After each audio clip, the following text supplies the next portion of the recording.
Smart Ideas est la bonne idée du jour. Elle est signée Anthony Caillot. Bonjour. Bonjour Thomas. Bienvenue, vous êtes le cofondateur, le directeur général de Fonto de Vivo, créé en 2017. Avec quelle idée ?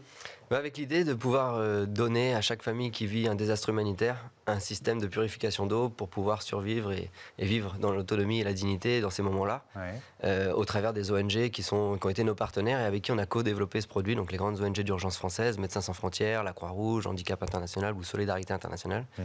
Et ça, quand il y a un événement type une guerre, un tremblement de terre ou un désastre climatique, finalement, la première chose qui tombe par terre, qui devient un problème, c'est l'accès à l'eau potable. Et dans ce cas-là, en fait, grâce à notre système, notre petit système familial, les ONG vont pouvoir doter les familles d'un récipient et faire en sorte que les gens soient autonomes. Alors ça marche comment ? Vous avez déposé, ça s'appelle l'Orissa, c'est ça ? Exactement, ouais. Donc, c'est quoi ? C'est un purificateur d'eau, j'imagine, mais comment ça marche ? C'est ça, donc c'est un système, c'est simple en fait, les ONG vont donner un seau, vous mettez notre système à l'intérieur, qui est grand comme une bouteille de 2 litres d'eau, on va dire, qui fait 2 kilos. Vous l'introduisez, vous prenez de l'eau de surface, donc que ce soit d'une rivière, d'un puits, d'un lac, qui peut être contaminé. Et là, par simple pompage mécanique, vous allez obliger l'eau à passer au travers d'une membrane d'ultrafiltration qui va retenir tout ce qui est bactériologique, donc virus, bactéries, protozoaires, et délivrer 2 à 3 000 litres d'eau purifiée instantanément par minute. Et il a fallu du temps de recherche et développement. C'est une technologie qui existait déjà. Comment vous êtes arrivé entre l'idée de départ, le principe, et puis la réalisation ? Oui, il a fallu 2 années de recherche et développement. Alors, la technologie en elle-même, une technologie qui existe depuis longtemps, qui est éprouvée, c'est avec ça qu'on fait de l'eau potable à Paris notamment. Toute la difficulté était d'en faire un système low-tech, introduire cette haute technologie de filtration, un système low-tech qui soit durable, qui puisse être réparable dans le temps et recyclable aussi. Pour que quand on dote une famille, elle n'ait pas à changer la cartouche de filtration dans les 2 mois, 3 mois, mais plutôt que ça dure au moins 2 ans pour elle. Donc voilà, donc 2 ans de R&D avec l'appui de bureaux d'études, d'industriels, nous on est de Nantes, donc d'industriels vendéens, et puis de laboratoires de recherche de l'Université de Nantes.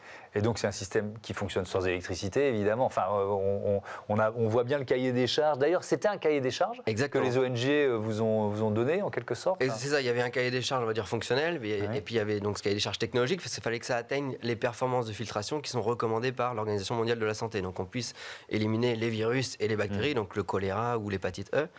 Mais après, en effet, il y avait un cahier des charges aussi ergonomique et fonctionnel. Parce que comme vous le donnez à n'importe quelle famille, on va dire, dans le monde, que ce soit en Amérique du Sud, en Afrique ou en Asie, il faut que les gens, de manière instinctive, puissent savoir s'en servir et que ce ne soit pas une corvée pour elles. Donc, en effet, c'est 100% mécanique et il y a juste à pomper l'huile de coude et c'est ce qui fait le succès en fait, du produit parce qu'il est assez versatile et on peut l'emmener en fait, aux 4 coins du monde.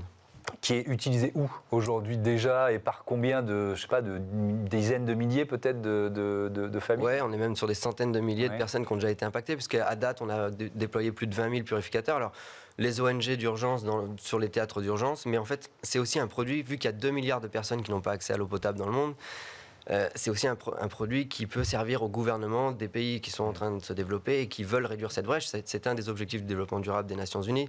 Il faut que d'ici à 2030, tout le monde ait accès à l'eau potable. Donc ce ne sera pas par des réseaux, des systèmes communautaires qu'on réussira à atteindre les gens qui sont dans l'hyper-ruralité. Donc c'est utilisé au Liban en ce moment parce qu'il y a une vraie crise choléra, au Sud-Soudan, au Burkina Faso parce qu'on est sur une ville où il y a des groupes rebelles qui ont mis par terre les infrastructures d'eau et les gens, il y a 100 000 personnes qui sont impactées, donc ils ont des purificateurs.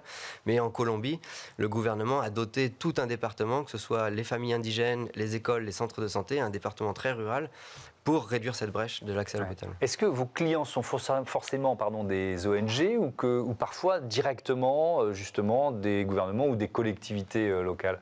Exactement, donc c'est très souvent des ONG parce que c'est vraiment un produit qui a été conçu pour elles et avec le secteur humanitaire.